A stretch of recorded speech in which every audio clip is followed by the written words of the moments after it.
Pefi, com va el tomareig? La mar es muy bonita. Una vista traidora y traicionera.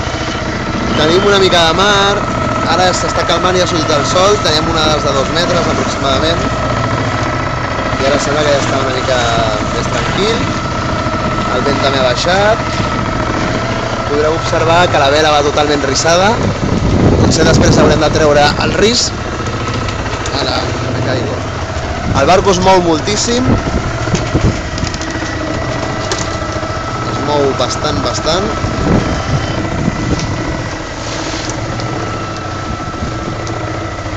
Per sort el vent ve de popa, dintre està fet bastant un desastre tot, degut al moviment del barco, està tot pel terra, tot pel mig, s'ha anat tot a prendre pel cul. Estem arribant a Tarragona i anem en direcció al port de Cambrils, passarem al Camp de Salou i de Salou cap a Cambrils. A veure què tal.